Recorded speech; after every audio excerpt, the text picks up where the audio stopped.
This is a meeting of the Athens Board of Zoning Appeals. The meeting is called to order at 7 p.m. The date is June 12, 2007.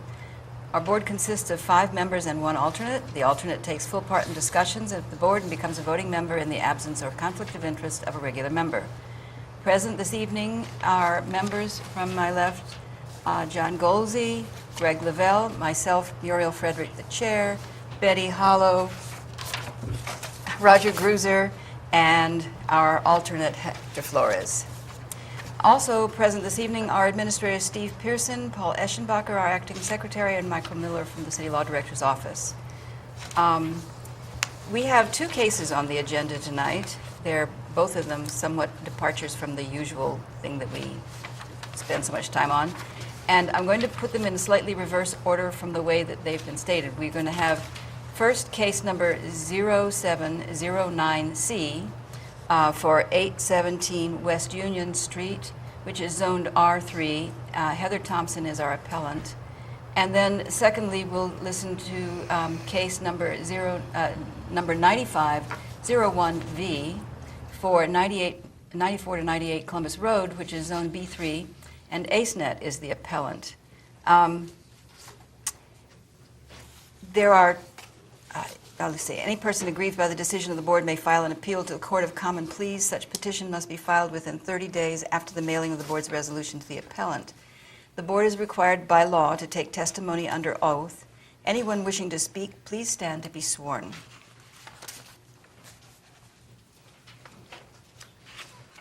If you're even thinking about speaking, you should just go ahead and swear. Okay. Do you swear the testimony you will give to be the truth, the whole truth, and nothing but the truth? Yes, I do. Thank you. Okay. Steve, for the case on West Union Street, could you state the background to the case? Sure. The address of the property in question is 817 West Union Street. It's an area just within the past several years was annexed into the city of Athens and received a zoning designation at that time of R3. It's a property, if you're headed out West Union Street, once you go past Morrison Elementary and Beacon School, it's the former location of River Valley School is where this is at. Mr. Drew Williams came to the board, it's been several months ago, maybe a couple years ago, and asked for a similar permit, a conditional use permit to establish a chiropractic office there. And it was reviewed under 230403C7, which are conditionally permitted uses, and the board can grant a conditional use permit for any convenience or service establishment supplying commodities or performing services primarily for residents of the neighborhood. And then there are a couple restrictions. So you previously heard a conditional use permit request at this same location, and we basically have the same thing happening again. Same zoning district, zoning hasn't been changed or anything like that. The application is for essentially a daycare facility to be located within the same building as Dr. Williams. The packet of information contains quite a bit of supporting documentation that was supplied by the appellant. Heather Thompson is the appellant, and for that information, if you have some questions, I think it'd be best if she answered those questions regarding the extent and nature of the business. But in its most basic terms, it's a preschool daycare, and I think there's some indication here that any child from 6 weeks to 12 years of age. So it doesn't technically meet the definition of a school that would even be principally permitted, even in an R1 district. So I'll let her explain about the nature of the business. Like I say, the proposal is just to use existing floor space that is in the building right now, no expansion of the building. When the board goes through conditionally permitted uses, that's covered in 230702E, conditionally permitted uses. The Board of Zoning Appeals may authorize the issuance of a conditional use permit in accordance with the following provisions. So this is akin to your findings for a variance, but not quite exactly the same. The board must find that the use is permitted in the zone, So you have to, for example, establish that it's a service business for the neighborhood. Number two, each conditional use is considered as an individual case. Obviously, that's why we're here tonight. And that the conditional use complies with all applicable city regulations. The conditional use will be of such location, size, and character to be in harmony with the appropriate and orderly development of the zone, not detrimental to orderly development of adjacent properties, nor inconsistent with the city comprehensive plan. And that ingress and egress from parking is designed to cause minimum interference with traffic. So those are and that's contained in your packet, essentially the three considerations that the board has to go through. So that's all I have, unless you have any questions. Does anybody have any questions for Steve before Just some we kind start? of confusing, I don't understand this part. It says, in a zone where such use is under the original jurisdiction of the board. What does that exactly mean? What section are you reading from? I'm just reading the appellant is requesting conditional use to establish a service business childcare in a zone where such use is under the original jurisdiction of the board. What is Right. that? Yeah.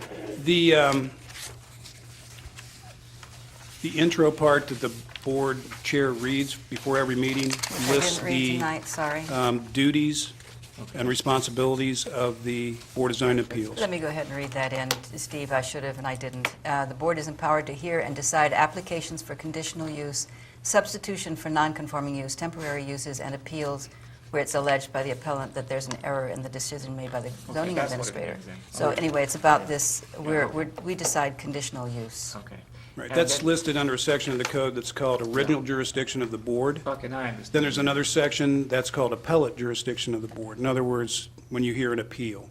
So there are some things that I don't even review as a zoning administrator. They automatically get forwarded to the board, and conditional use is one of those. Okay. And it's called original jurisdiction of the board. And besides the zoning certificate that you issue, is there any other special permission or permit for this kind of a business, for daycare business that the city or has to provide?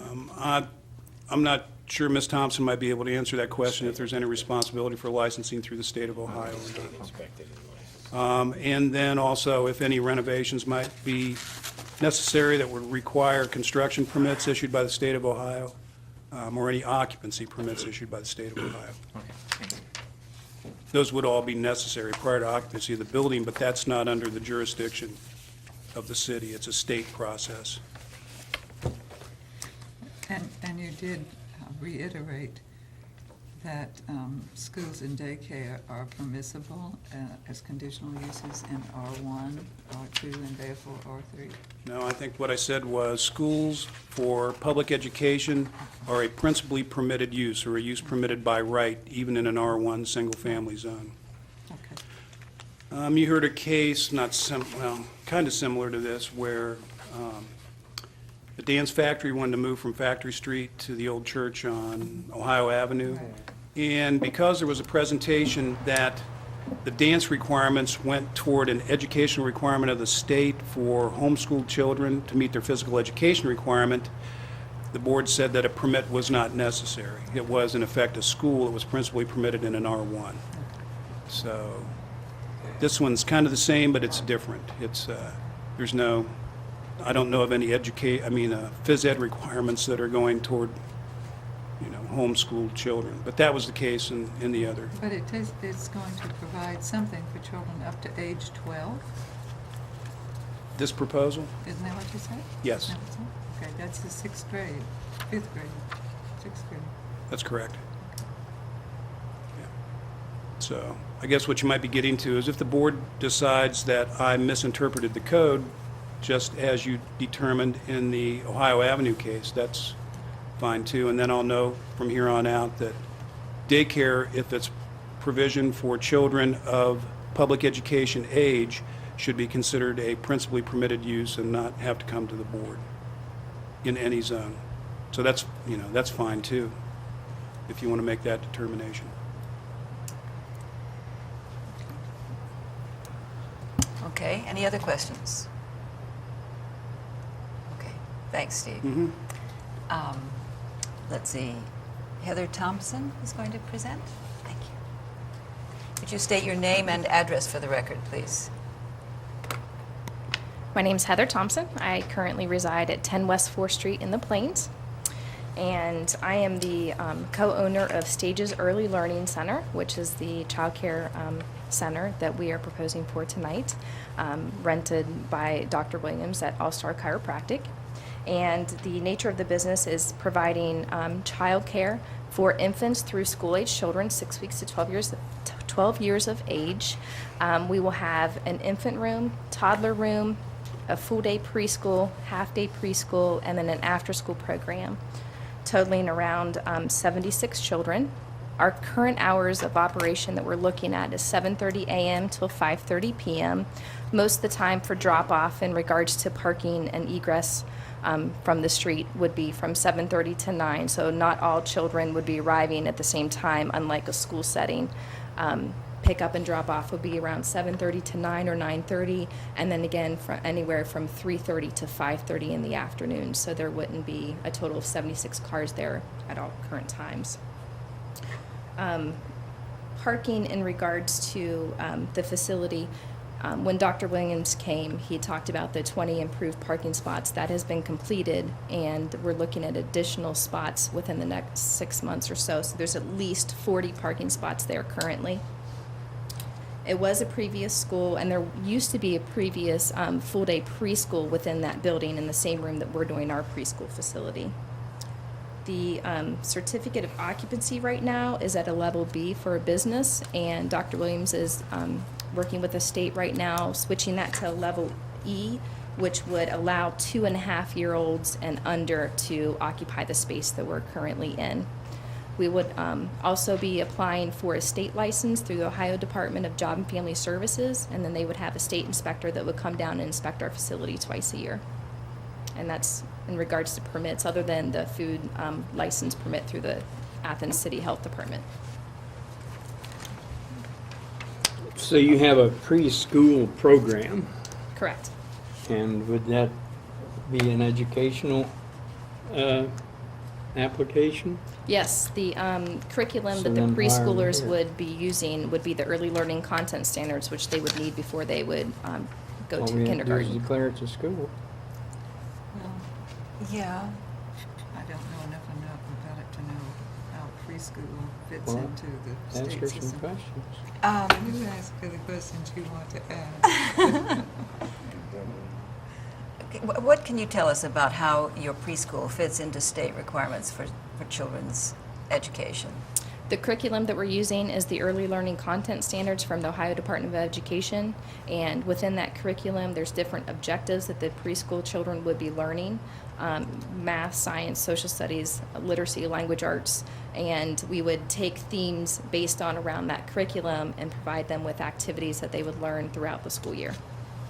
So would you have like licensed teachers to actually conduct these classes? With the Ohio Department of Job and Family Services, we're not required to have licensed teachers to do that. Obviously, it would be great if we could hire them. They just have to have a high school diploma and have experience working with school-age children. But any of our teachers that would be working in our facility are required by the state to have 15 in-service hours per year in child development. Who would supervise? Excuse me? Who would be the supervisor? The supervisor would be a teacher. The teachers would be the supervisors of the program, and then myself and the co-administrator would also be supervising the staff, making sure that they meet those requirements of And your training. credentials, as far, are you a teacher? My credentials, I have a bachelor's of arts degree in dance and a K through 12 teaching certification.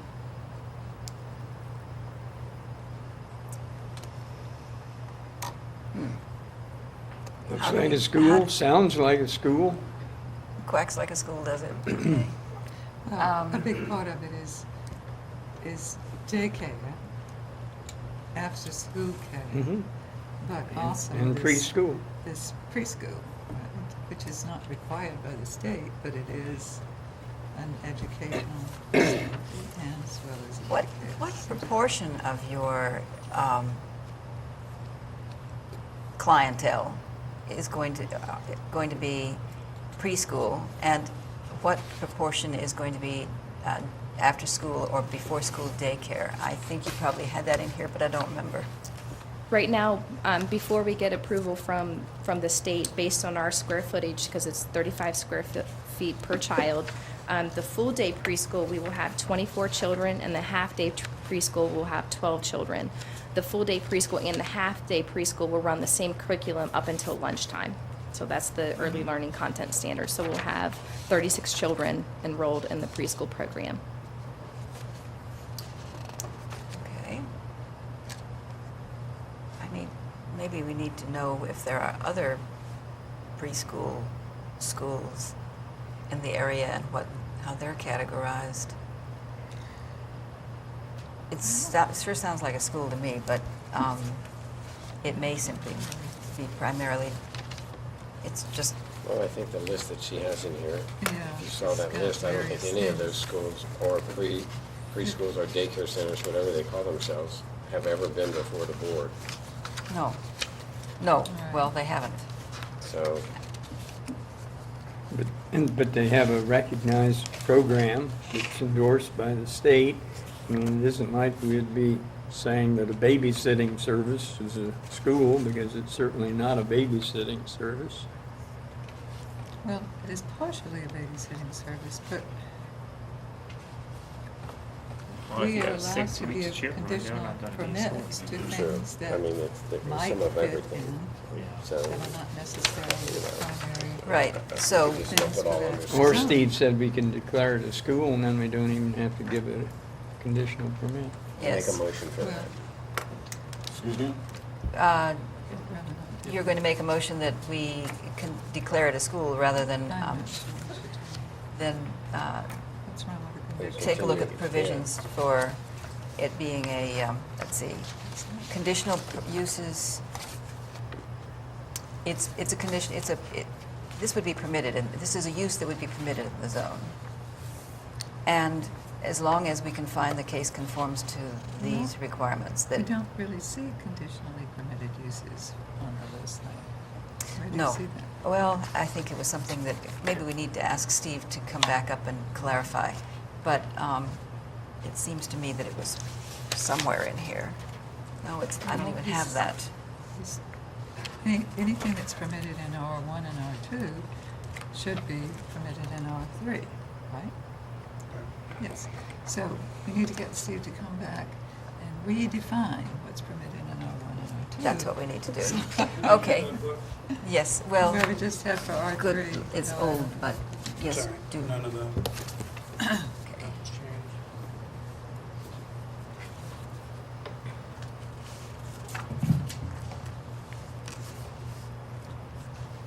Also got all kinds of stuff in it.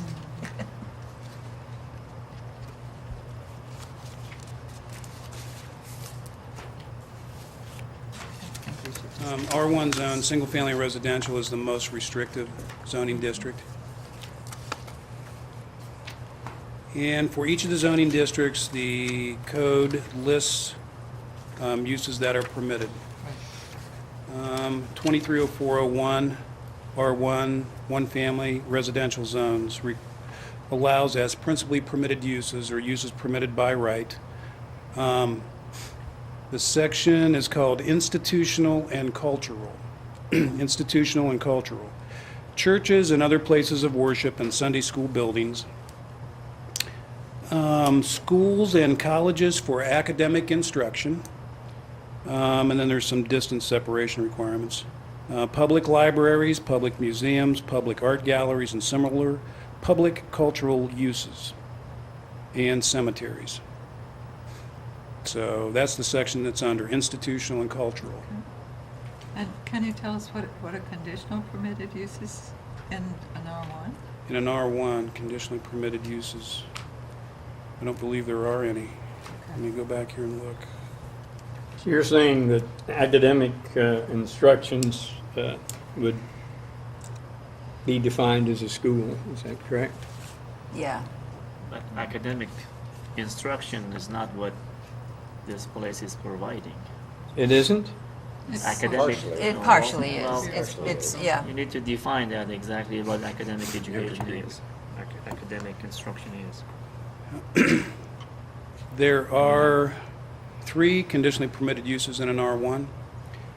Private and non-commercial recreation areas and facilities not including club swimming pools, utility stations such as static transformer stations, booster stations, and other utility stations, and gardening and the raising of domestic animals. Those are conditionally permitted Okay. uses in an R1. And what are the conditional permitted uses in R2? In R2,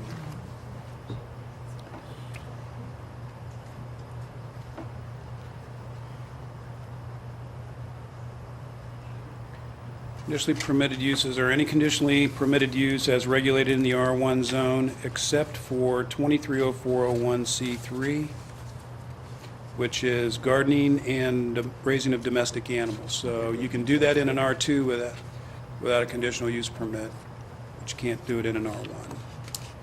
Seems crazy. And there's quite a list of conditionally permitted uses in R3. And the one that I cited it under is just any convenience business or service establishment supplying commodities or performing services primarily for residents of a neighborhood. Right. And I want to go back in here too and see if there might be a definition of a school.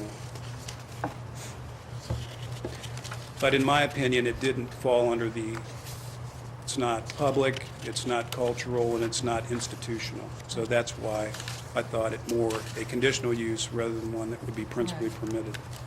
Let me see if there's a definition of school.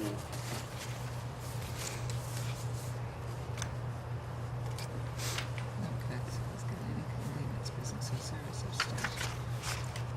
Okay. There is Yeah. no definition of school in the zoning code. Right.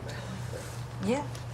It was it was River I Valley School, personally and it's don't a see perfect place anything for it, wrong but with the way you've defined it as a service building supplying commodities or services for residents of the neighborhood.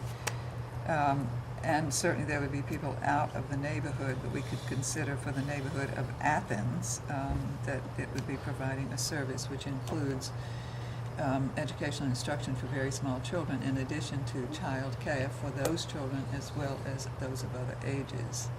I'd rather we go ahead with conditional use permit than just say, oh, it's a school. yeah, It's not- it does it's seem, not it primarily would a be, it would fit better. Yeah. And I mean, don't this, have it any- will fit into that, Sure. there's no part of it that doesn't fit into this description. Right. But there are parts that don't fit into the Right. school description. Yeah, so let's hear from So- them. We have heard. Do We need to have hear heard, any I more? don't think we really need to hear anymore unless people Okay. have questions Yeah. about the service they're There's providing. nothing wrong with giving What them is a the conditional use official permit. name of the I business? don't see any reason not to Yeah, entertain that. I've forgotten, I'm sorry, she told us. Steve, what's the name of the business? here. Of the school? So, Did you say what's the name? Yeah, it's right on here somewhere. It's called, we've got it right here. Stages Early Learning Center? Stages Early, I found it, yes, thank you. Stages Stages Early Early Learning Learning Center. Right.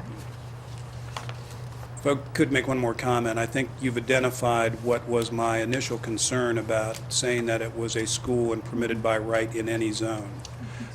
Because then anybody, for example, this is a request for 36 preschool children. If I said that, that could occur anywhere in town. Yes, And I sure. I wanted the think- board We don't need to to look do at that. it, consider it. There's nothing wrong with a use permit that would serve their purposes, I think. and probably not be But that was objectionable. I'd use a Yeah. pretty conservative approach to I to think looking it's, at it. conservative's good and it'll fit, so it's better not to leave little pieces sticking out.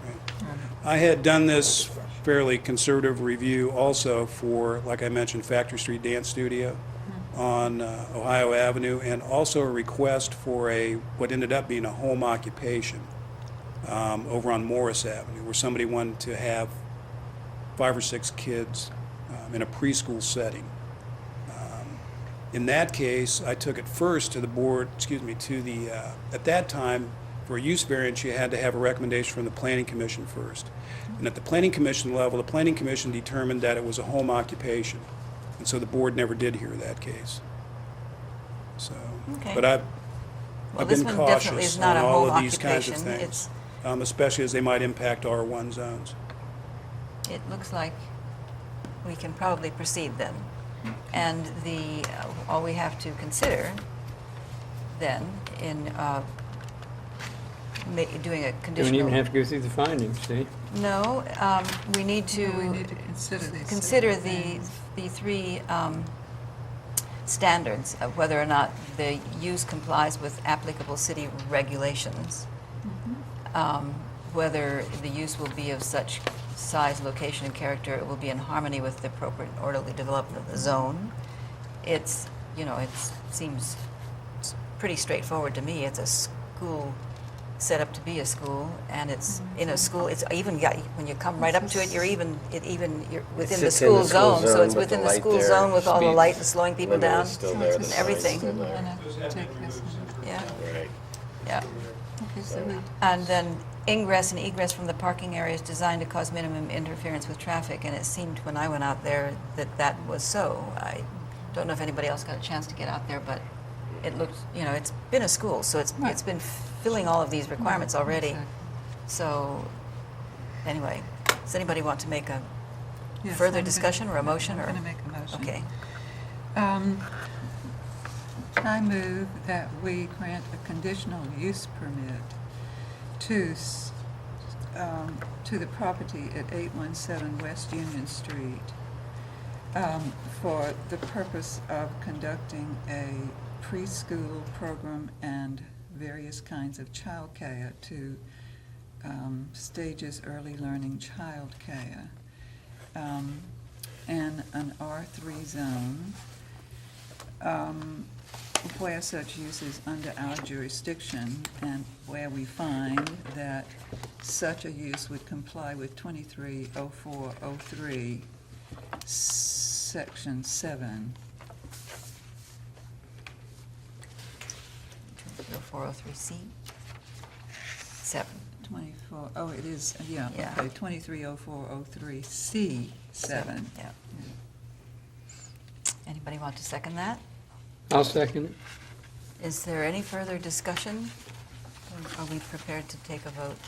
Any discussion? I would, yes. Okay. Yes. Yes. Yes, And I also vote yes. So we're unanimous. It sounds like a great business to occupy that facility. It looks like a good facility for you. Good luck. Yeah. Okay, the next case is for 9498 Columbus Road. It's AceNet. And the zoning administrator is asking for a review of a previous case in 1995 that originally granted a use variance for AceNet. And there have been some complaints, and he wants a review of the case. And could you come up, Steve, and give us a little bit of background?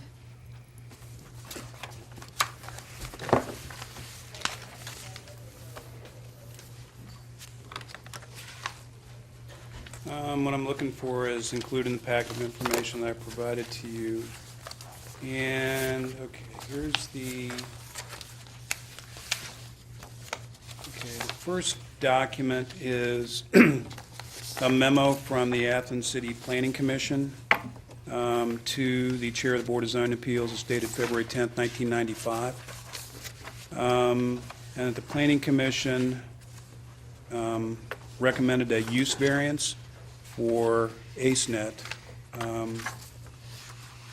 From what I can gather from reading the record, it was considered to be possibly a manufacturing use, and that zoning out there is B3 general business.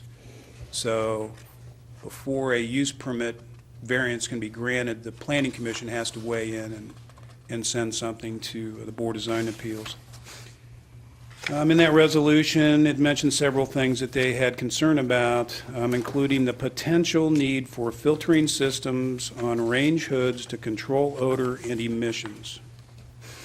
So that's the memo that went then to the Board of Zoning Appeals. Also in the packet then is a resolution of the board dated March the 20th, 1995. And it talks quite a bit about the size of the area and grants a special flood hazard area development variance for construction below the required protection level. But there's no statement about or comment on odor control included in the board's resolution. This was very early on in my employment with the city, and my recollection of the zoning board meeting was there was a presentation by the architect for the project who described in quite a bit of detail the filtering system that would be included to address the concerns expressed at the Planning Commission about odor and different noxious emissions.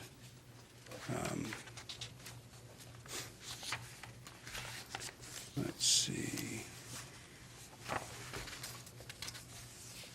I also gave you a copy of the board's minutes from that meeting, what the presentation was. As a matter of fact, it mentions the architect for the project, David Callahan, who is the one that, to my recollection, presented to the board some of the details of the filtering system.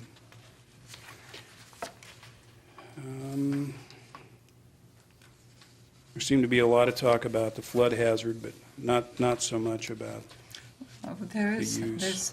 some mention of, the chair stated that the planning commission asked that the fumes from the operation be controlled. There will be filters on the exhaust vent hood as well as other equipment which exceeds the requirements of the Ohio Mechanical Code, the Athens Health Department, the U.S. Department of Agriculture, and the OBBC. Okay. So we would So think. that was they part of the would- presentation Yeah. in relationship to the board's, This is from the minutes, yes. yeah. So the expectation of the board at the time was that That they would be able to that control it was this. going to be addressed and Right. it would have been controlled. And That's correct. over the years since 1995, has it usually been controlled? I have complaints from 2005. I'm not sure exactly what the answer, usually, has it usually I mean, been has, controlled? well, I should Yes. say, have complaints been consistent over the course of the entire period? Or is this something that started in 2005? I would say yes, that the complaints are fairly consistent. For the whole time, even though we would think that the use of the facility has. From 95 on. From 95 until, up till now, there have been constant complaints? Well, I'm not sure what the definition of Well, constant have there is. been Yearly. Every year. more Yearly, than, yeah, more I would say probably yearly. Well, And, They seem to suggest that the problem occurs because they're operating the facility with the doors open, and that interferes with the filtering. So after we hear from them, we might presume that they be made to close the doors, and perhaps that would solve the problem.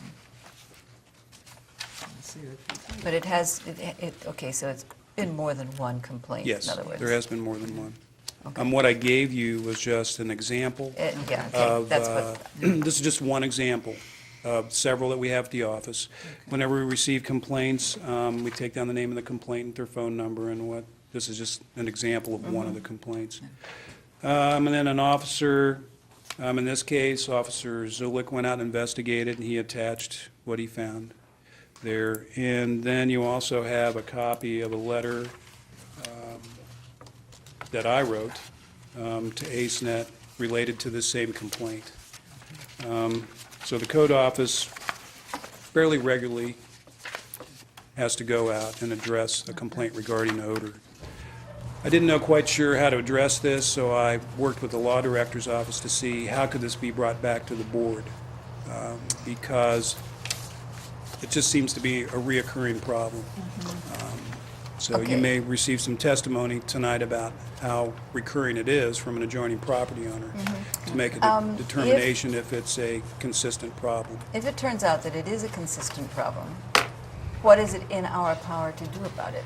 We can revoke the use, We revoke the permit, can't we? it's a use variance, we could revoke it. Well, that's why I'd asked the law director's office for guidance on how to approach this. Are there other steps that can be taken short of revoking the permit that we would be empowered to do? I don't know what the answer to that Do we is. have the option of revoking it? I think that's a question you might want to pose to the law So we really director's office. aren't in a position to hear this case at this point in time, are we? I'm not sure what the answer Well, to that because we is. don't know whether we could revoke it or not. It Well, sounds You've like been an asked to review enforcing it. You've just kind been of a asked to review the penalty. case. Okay. So we're not going to You make haven't- any you've been- decisions. You've not been asked to revoke the permit. I simply asked for you To review the case? to review the Okay. case. All I right. didn't ask for you to revoke the permit. So there isn't necessarily a decision that we have to make, we just need to have a Just wanna hearing. hear it. Just want to Right. hear what's, Right. have everybody have a chance to say what they have to say. Because my enforcement actions are somewhat limited, this is just one example. I don't have authority to revoke a permit issued by the board unless there's some, specifically stated egregious violations. And I would think that it would usually be a fairly extreme situation before one board would revoke a variance that had been passed by an earlier board. But reviewing, okay. let's hear. Let's hear what's to be said. Okay. All right, we have our background, thank you. You're welcome. And it's stated, as if there's an appellant. So let's proceed, as we usually do, and give our appellant the opportunity to speak first. I have prepared some visual aids that may Okay. or may not be helpful. Okay. And I actually have it on disc too, so I don't know Oh, if at some point, I brought my computer, but I'm not sure if it would be easy to project it as We're- well. I don't know how techy we are around here, but anyway, we can look at this. This will work for me. Good evening. I'm Leslie Schaller with the Appalachian Center for Economic Networks, currently known as ACENET, and I am one of a three-member management team. I probably have the most longevity with ACENET in that I've been involved with the development of the Food Ventures Center since 1992. So I actually was in person for some of those other variances when we needed to get the floodplain variance back in 1995. So that was the one meeting that I think Steve referenced early on. What I've tried to do, and I'm sure some people are familiar with the Food Ventures Center, which is the property located at 98 North Columbus Road, the first two business incubators facilities on the Athens ACENET campus were opened in 1991. In 1995, we finalized the purchase of a property adjacent at 98 Columbus Road.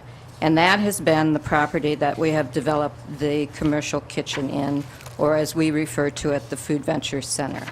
In 1995, we developed the facility. It was approximately 9,000 square feet, and there was a central kitchen. So when our architect appeared at the Zoning Board of Appeals to discuss the floodplain, when the issue of a filtering system came up in discussion, we identified all the regulations or compliance that we met at that point in time in our central kitchen. In 1999, we developed an expansion project for this facility. So if you look at the initial photograph, our original footprint was approximately 9,000 square feet. Some people probably remember it as Mitch Endick's Mattress Warehouse. And it was just an open building that had retail in the front and warehousing in the back. So we did substantial renovations to the property before we opened in 1996. The rear two-thirds of the building were the commercial kitchen area. The front third of the building was retail area, a conference room, and 10 offices. That part of the building remains the same in 2007. Initially, all the processing happened in the rear third of the building, and that's where the central kitchen is, where the central kitchen still is today. In 1999, we added a 3,200 square foot warehouse. Initially, we had two docks on the side of the building, and you can see still one small original dock on that side. When we added the warehouse, we added 2 additional docks that certainly accommodated some of the larger delivery, the semis that we have actually bringing product or delivering product from our tenant firms. The thermal processing room at that point in time was created, and this is a dedicated thermal processing room, different from the central kitchen. And I think our neighbor is most concerned probably with some of the aromas coming from that processing area. The central kitchen, again, is more in the back part of the building. I probably should have brought blueprints.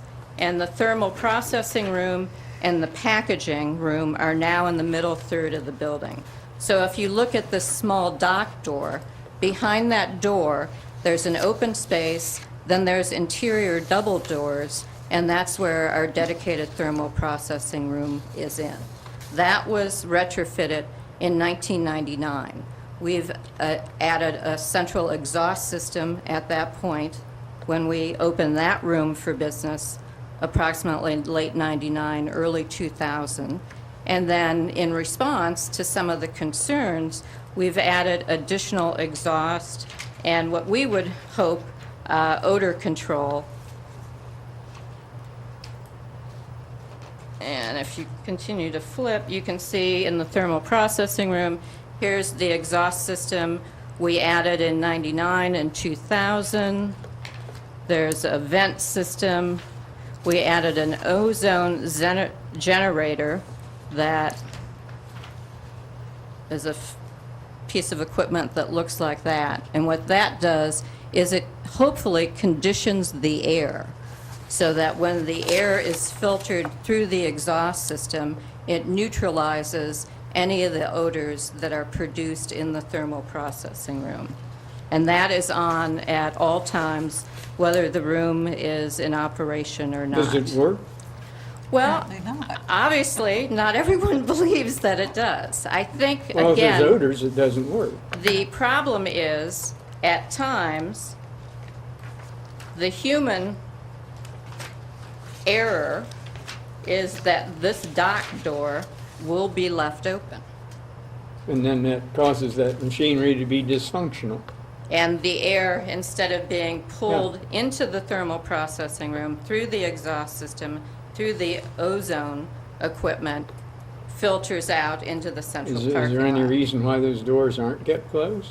Well, again, I think it's our ability to manage the 40-some tenants that we have in our facility. So yes, we need to do a better job to manage our schedule and make sure that all our tenants are aware that the doors need to be closed. Your, the case that I read from when you originally, in 1995, got the variance, said something about there being a kitchen incubator manager on site at all times, working with the people who are using your There's both a- facility. Is that the case? Every time any sort of thermal processing occurs, there has to be a licensed thermal processor, and that is either our kitchen incubator manager or our facilities manager. So And those- oftentimes, that is scheduled during the day. So that typically, those operations are scheduled between 8 a.m.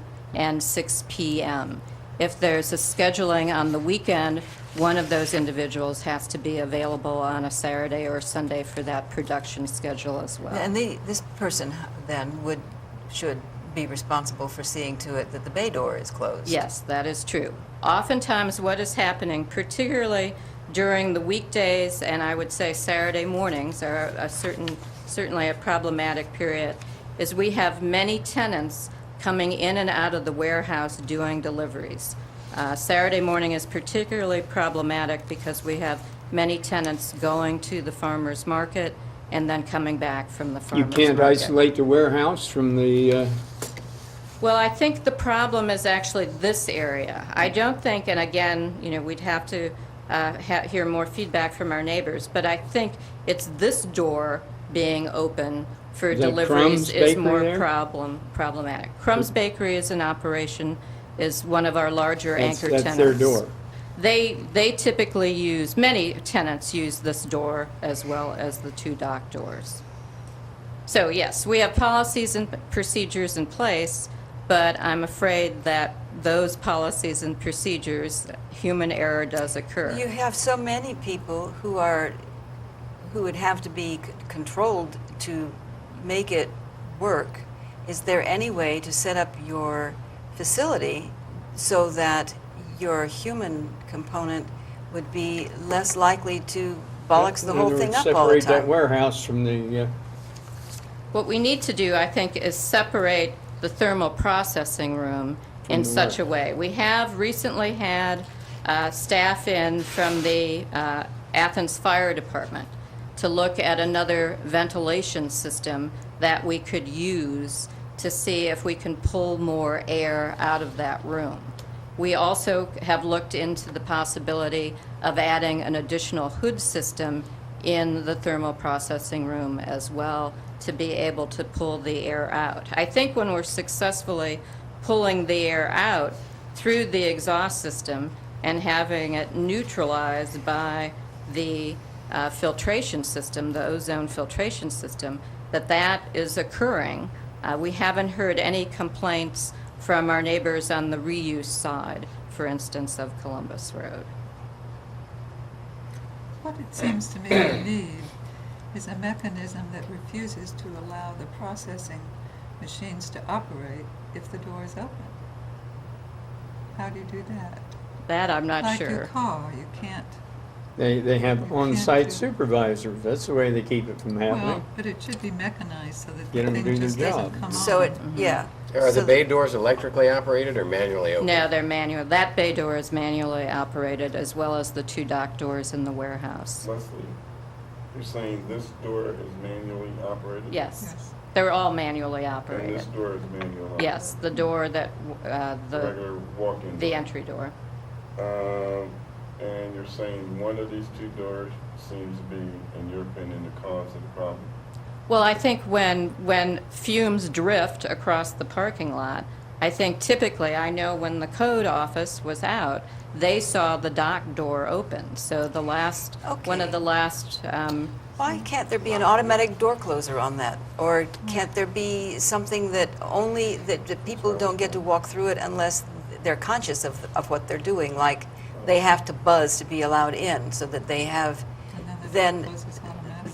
then the door closes automatically when they go through it? Or something that makes it so that people are conscious of what they're, people walk through doors and leave them standing open all the time. Yes. That's just the nature of the beast. yes, fining people, I mean, we've done that as well. And education and penalties is not the fail-safe.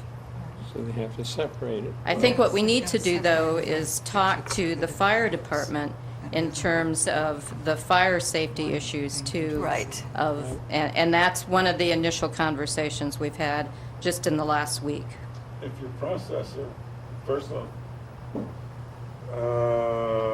this door, if it stays open, it stays open. There's no automatic hinge on it to shut it, right? It's automatic. It is not. Right, and it's a keyed door. So this It's door has a It's key always locked. to People open, have to have a key and it to closes open the right door. behind it. Yes, This one doesn't. doesn't. Is there an inside lock? Yes, Then your on-site supervisor, if somebody's doing the processor, should lock that door. Now, the other thing, I know you said you had policy and procedures, and you've done penalties, but have you done training?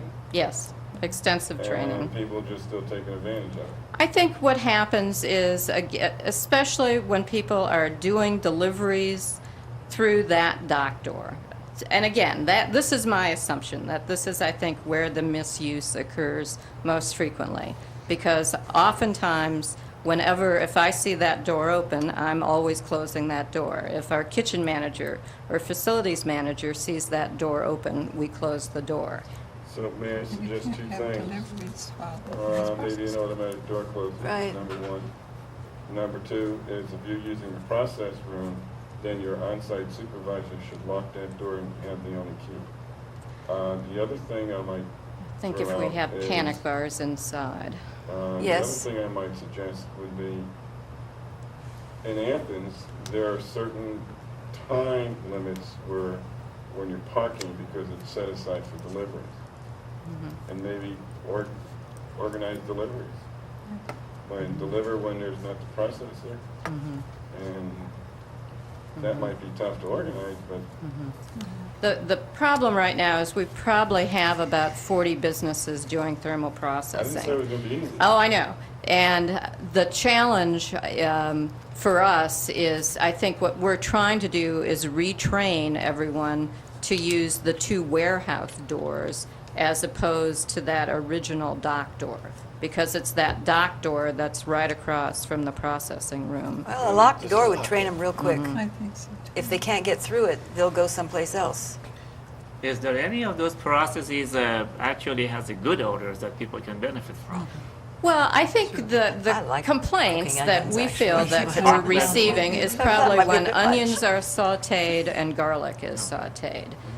We have tried to schedule some of the processing in the swing shift as well in terms of the most offensive odors. So some of the salsa producers who have staff that are licensed thermal processors, we will often schedule them on the 11 p.m. to 7 a.m. swing shift, hopefully not to disturb our neighbors. And can you provide with us with maybe a list of the action items that you're going to take so that this will fix the problem, or the things that you can do or cannot do, so we can just go by that Sure. quickly? Anything else? Do Can you I have- answer? Have you, people, you say you manage it, there's three of you, have you come up with a plan to deal with this issue? I would say we have been dealing with this issue probably since we opened the So you facility in haven't 1996. found a successful way to deal with it? Well, You're I not think dealing the with it. frequency of the complaints, and again, I'm not sure because I have not seen when all the complaints have been made, but I think my belief is that since we moved the thermal processing room to a dedicated enclosed room which began to operate late 99, early 2000, I think that's when most of the problems have occurred. And I think there are a number of remedies. We have extensive policies and procedures. We have an extensive intake process. Well, We when are ha- you going to apply those remedies then? Well, we have been applying those But remedies. then, yeah, well, Not that's, successfully, though. that's the problem. Is Not that- successfully. That they've been applied, but it hasn't been successful. Period. Or you wouldn't still be having people, complaining. So, I mean, you may have made it better, but what the neighbors want is you make it go away. And it sounds as if you have some ideas for ways that you can make it go away, or you've had some suggestions made for how you can make it go away. Just don't have if the reason is because the Since Mm-hmm. doors are 99, open, 7 years. don't have the doors open. Sounds to me like what's being suggested to you. Can you, as part of what you're going to provide to us, the information about what the steps you're going to take, let us know what kinds of steps you can take to assure that the door will be kept shut. Not just, have a procedure in place that people are supposed to have the door shut, but that will assure that the door will be shut. Whether people know they're supposed to shut it or not, it will be shut. And there might be some other causes besides the door. That's right. The issue isn't the door being No, open. it just The the issue is odor the odors. disappears. Yeah, the issue is the odors, but it seems Can be a direct that people result. have determined that the reason the odors are escaping is because the door is open. So ultimately, that's an issue. Or we need to invest additional Yes. capital into we've done 3 updates to our exhaust system, and perhaps I think it's a combination of all these factors. I still think additional capital investment is going to will necessitate making some of the changes as well. That sounds like it could take a while. The ozone generator that we put in a number of years ago, we thought would help the situation. And obviously, there are still recent complaints. Do you have the authority to tell the people that do the onions that you can no longer provide them a service? Yes. Well, Yes. Do all 40 of your tenants understand that you are here before the zoning board tonight Yes. to discuss this? Yes. Okay, and that the zoning office and the board consider it a serious problem because you're not meeting the conditions that led to the first variance? Yes. I would say that a lot of education has been done in the last week. Do the onion people, are they aware of this? Well, And the pepper people? Whatever. And they're all- How long do you think this is going to take before you come up with a solution that it would fix the problem? Well, we've already had one meeting with the fire department. We need to bring our architect in to look at what some of the physical changes we might be able to make. So in terms of, having an automated or a locked dock door on that side, or somehow disassembling that dock door so it's totally taken out of service. I mean, that might be another possibility. We need to see if that still complies with the fire department's ordinances, and I'm not sure if that would or not, since it's an existing door. It might be We've helpful to already us. started to get quotes on some of the equipment and additional filtration systems. And obviously, we've had numerous meetings with both our facilities manager, our kitchen manager, and all of our tenants, particularly our thermal processing tenants, to advise them of the gravity of the concerns. had you, at any time in the past, done anything like this? We have an intake and orientation procedure for all of our tenants before they use the facility. But And there's then not- there's ongoing orientations and meetings with groups of tenants on updating policies and procedures. On this one door, service door on the side, why do you need to use that? The interior door between the office space and that door would be landlocked without entry. So we have a retail tenant. Currently, our retail tenant is the Hyacinth Bean. So neither tenants or vendors coming to visit any of the tenants would be able to go through her retail space. And then on construction, would there be any way you can isolate that whole area? There might be. There might In other be. words, put a wall that you can't. Yeah, get we'd need to around. talk to our architect and again This to the is one fire side, department. And no matter if this door is open or closed, it's not going to affect the other I side. think so. Well, they have, what, I think perhaps he's referring to an airlock, Yes, Yeah. I was. create an airlock there. It was Yeah. technical. An Yeah. additional airlock. Had you considered We that? have Yeah. the dock door, then the doors to the thermal processing room. The thermal processing room doors should be closed at all times as well. So that was, we thought, our airlock. Obviously, we could do perhaps an additional airlock outside the thermal processing room. The hallway, and again, I don't have the footprint, might have to be reconfigured a little bit. And that's something that your architect is going to address? Well, I think we would have to have a meeting with our architect to see if we're, in terms of some of the other state, we're regulated by the FDA, the Ohio Department of Agriculture, the County Health Department, obviously, state fire code. So there would be, I think, we would have to get some expert opinions in terms of what would be doable. The architect would provide that. Well, I would still want to meet with the local fire department as well, and have a meeting of the minds between our architectural firm and, Okay, does anybody else have any questions for our witness right now? Because if not, you get the last word on this, is the way we get it, but there is somebody else here who I think who would like to speak, and we'd like to hear from you again when he's through. okay. Okay, thank you. My turn? Mm-hmm. Gosh, I've been waiting very patiently. Yes, you have, but state your name and address for the record, please. My name is Jerry Cunningham, and I'm co-owner of Southeast Imports, okay, which is 91 Columbus Road. And we own about a block right exactly across from AceNet. And I guess I'm here today to tell you guys what we have to go through when they're cooking those onions. It's not like just dicing a few little onions and putting on hot dogs, okay? It's a real stringent smell, and it'll burn your eyes. We have, it'll actually burn your eyes, burn your skin on your arms, and the smell goes into your clothing, which, hey, you get to work in it all day long. And it's bad. It's very bad, or I wouldn't be here. We get complaints from the customers. I get complaints from all the employees. Hey, what are you going to do about that? Well, here I am tonight. The thing with AceNet is that equipment over there is not up to standard. The little magic door thing, that they just don't have enough equipment to handle, 600 to 800 pounds of onions cooking. It'll bring tears to your eyes.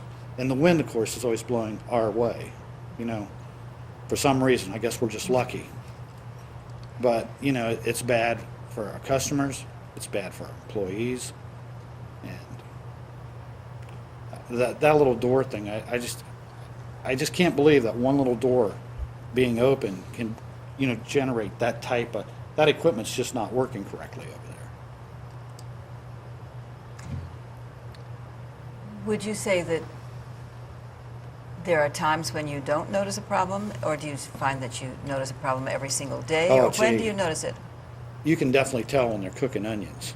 So onions are the primary, Oh, yeah, Problem. it'll just, you can actually feel it burning your skin. Oh.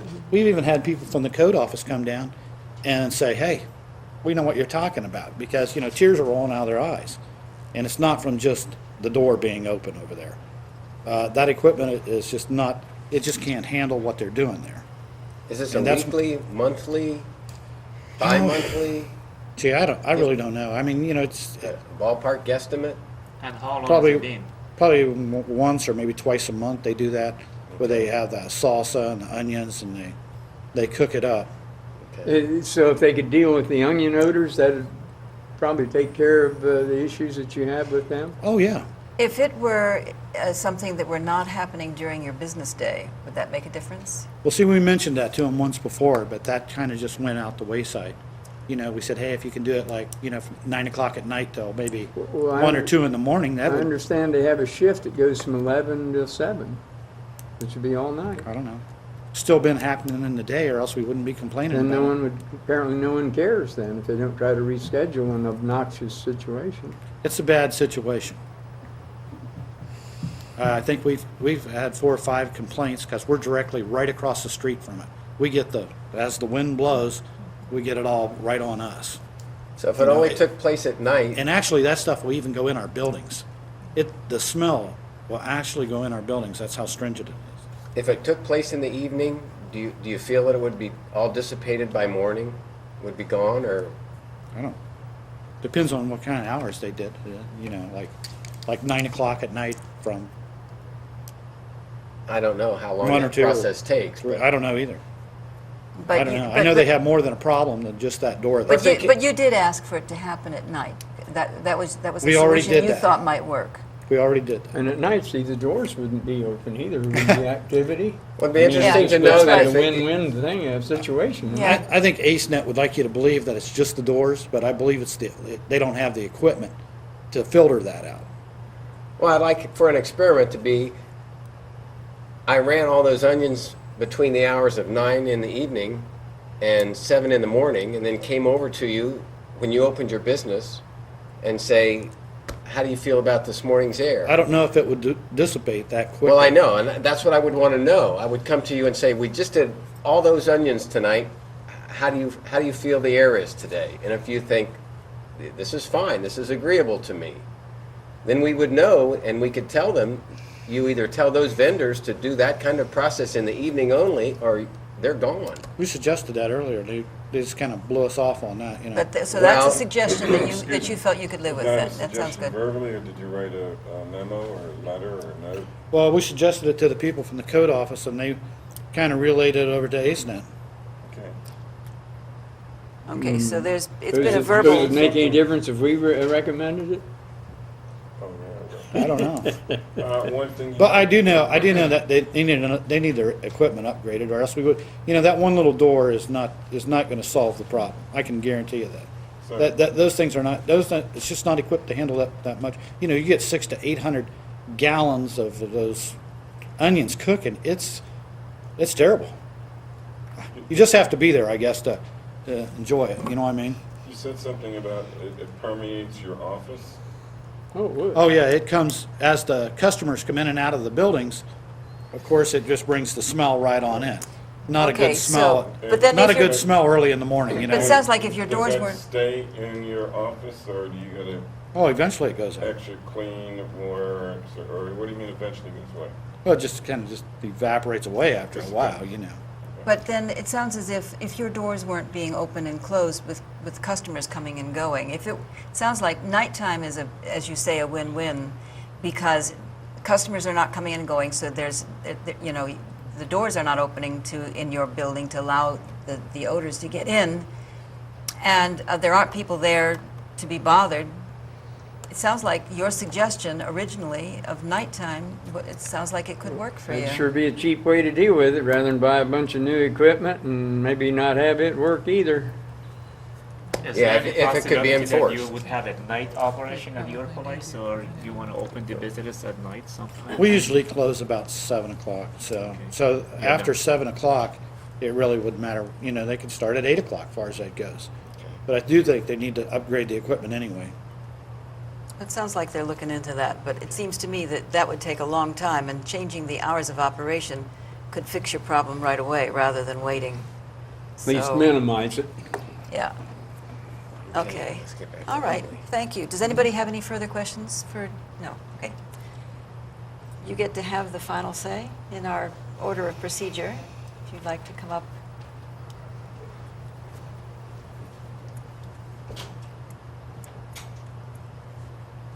Currently, we have probably, I would say, about 8 salsa producers. One tomato sauce maker is actually the company that sautés onions. And what we have been trying to do with that company as address, try to figure out how we can do that in a different block of time.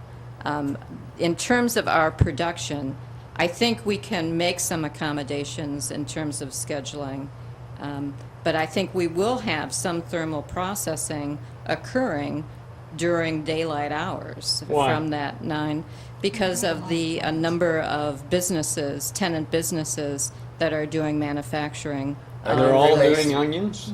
No, there's one sauce business right now that does onions. Many of the other So thermal that one sauce processors. business that does onions, they can't do it at night? That we've tried to schedule them so that they will do it at night. Well, why haven't you been able to do that? Well, I think we have been able to do that. So I And the think odors we, are still there. well, we need to find out which odors I think are being, maybe there are additional odors. I'm not sure. We have bakery businesses. We have a number of businesses I think in you can tell the production. difference between the bakery and the onion. Right, right. But we have barbecue sauce producers, we have salsa manufacturers, we have salad dressings.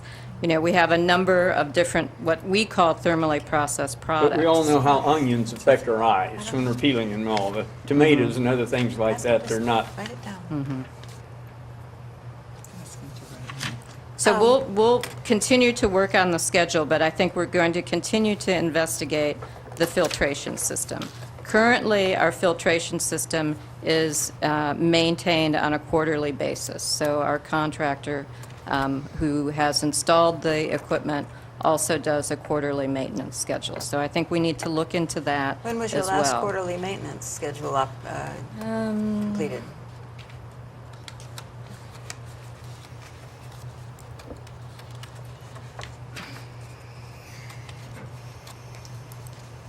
It was probably March of 2007. So it's due to be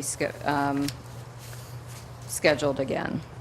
Air Clause is our contractor. They have installed all the exhaust systems in the facility. And when they do maintenance, what kind of, do they do testing of how it's functioning? And what are the tests, and what have they been telling you in your maintenance and to this point? We have had no advising that there's been a problem in terms of the equipment. So I think I think we do need to double check that as well. Maybe you need to have a new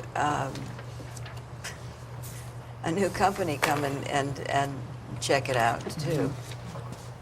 Question. With a lot of filtering systems there, you gotta take them out and clean them regularly, unless this is something state-of-the-art that I'm not The familiar with. ozone system is a little bit different. The hood systems, the filters are cleaned on a regular basis by our staff.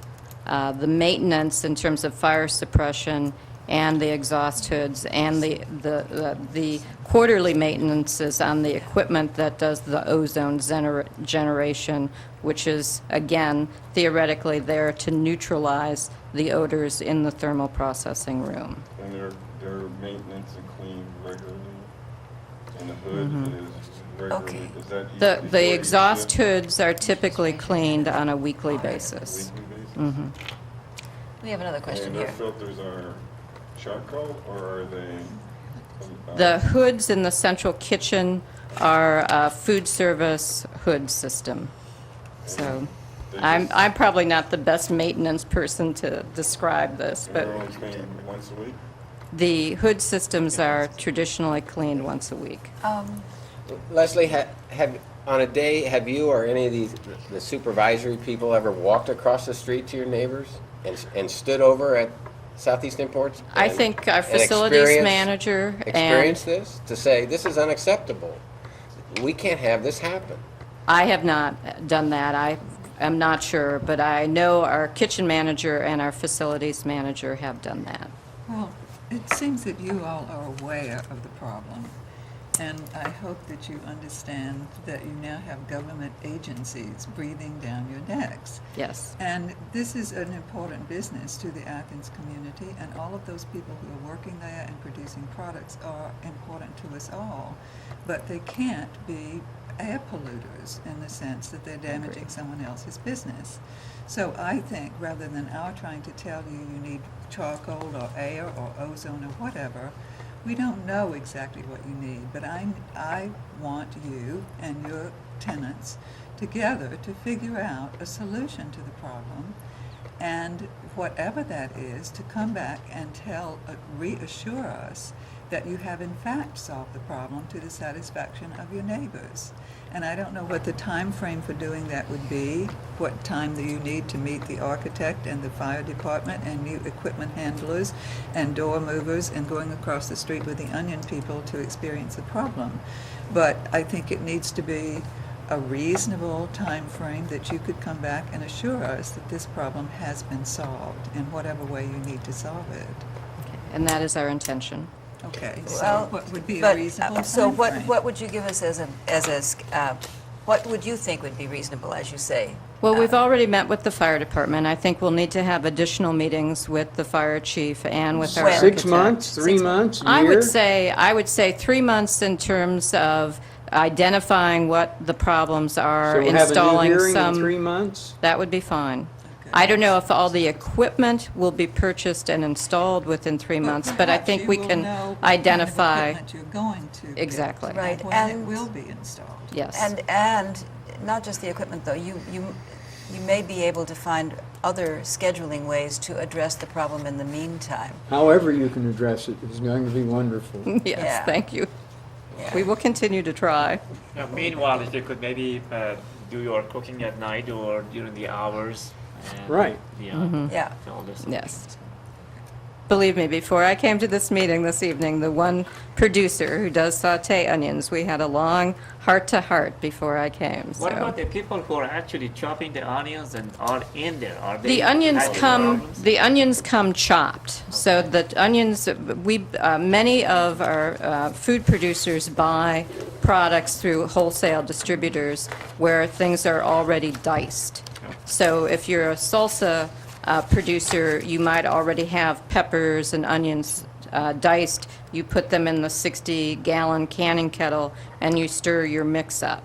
But one of the sauce producers takes the 100-pound bag of onions, the 50-pound bag of onions, and actually sautés the onions in what's called a tilting brazier, and that is what we believe are probably causing the fumes.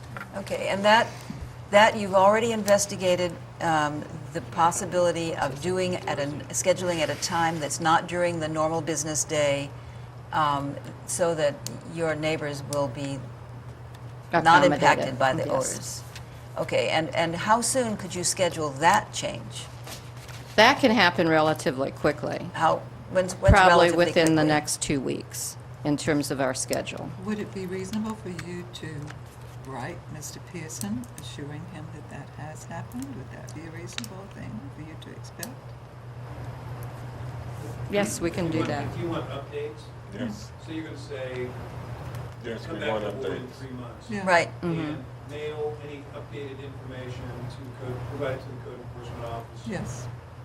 It'd be great. Preceding a hearing Yeah. review 3 months from now. So, Yeah. And I so can the collect- That two way of we know they you- don't go back and just forget about it. Okay, so the two of you are going to schedule a meeting in 3 months, and we'll get updates in the meantime, right?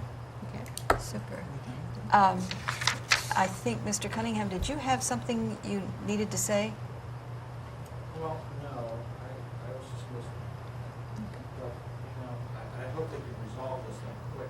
Oh, sure. Because we have spent, I think, about 3 or 4 years with us, battling with the code people and Right. AceNet, and we just have to get it resolved. Okay. Sounds like something's gonna happen. Well, we'd like to get it resolved too. I'm hoping that with a schedule, with a, a deadline, we'll get And we have something nothing against expeditious. AceNet. I think they do a great job of, helping businesses get started. Business Athens thinks all of this is Yeah, well, it's just the onion problem and the odor, it just kills us. I can imagine. And everybody complains. Okay. Customers complain, people at work company complain.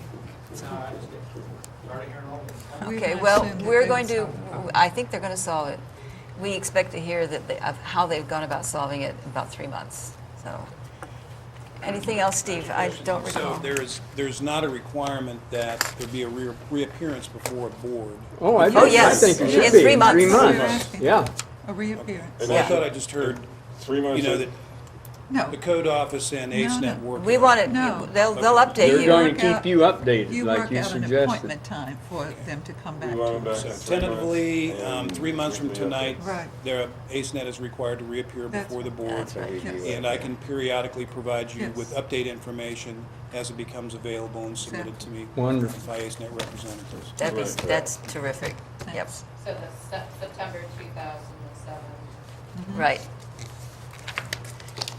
And Okay. hopefully by the Okay, end of all the right. year. We have Cunningham. one thing left on our agenda Mr. tonight, and that Cunningham, is, on those updates, if you still have complaints, please let Steve know. yeah, Let's move on. okay, our last item on the agenda is disposition of minutes from the May 8 meeting. I move Has that everyone we read them? accept these minutes as that wasn't a presented. typo. I second it. It's been moved and seconded. Everybody in favor of accepting the minutes? Yep. Okay, then we're adjourned. That's one. Oops, sorry, we're not adjourned. Steve has one last thing. Real quick one, right? A few weeks ago, a workshop requested by the Board of Oh, Zoning yes. Appeals had to be canceled because of unavailability of members, 3 of which I believe at the last minute were not able to attend. So it was scheduled, but then had to be canceled. Oh, we've got everybody here with their calendars. No, I we still don't don't. see why we can't have it after a board meeting. I really don't. Well, I'd sent emails, I believe, out to everyone that may not have, but I've had correspondence with Mr. Miller from the Law Director's Office that if the number of cases at a particular board meeting were limited, that workshop could occur on the regularly scheduled it's like, night. for instance, this evening, possibly. Right. This would have been a good evening for it. Well, is it possible to set it up that way? I know we've spoken of it, but it was said that there wasn't any way to do it on such short notice because we don't know about the board meetings far enough in advance. It seems to me that we would be able to simply determine in advance that we would have a meeting that was going to just be 2 cases, and any other cases for that month would be scheduled later. Well, if I recall, Mr. Hunter was not available on Tuesday nights, is that what the problem is? If we reserve it for 1 or 2 cases on next month's docket, you can do it next month. Let's do that. Next month No more than being 2. July? Take no more than 2 cases, and if there's What- more than what- 2, what- bump them to the next month. I'm going to be in town. You're not going to be here. I think I am. No, What July is is what is the maybe next meeting? You're not What's the gonna- month, I mean, what's the date of the second next? Tuesday of July. I don't have a calendar. Yeah. I should be here, okay. I can't guarantee it. It's your regularly scheduled meeting. Then you night. can't do it. Well, she might be able to. I can't she do it might not. because that's my vacation time, so. Oh, well then, July is not going to work. Could we do the same thing possibly for August? August. It's, well, it's, We don't know if Mr. Hunter's available second Tuesday of August right now. We'll know next okay, month. well, next Second month we'll Tuesday of know. July. Yeah. Okay, next month, let's try this again and see if possibly we could do it in August. All right, that I sounds second the motion. great. All in favor? All in favor? Okay, we're out of here.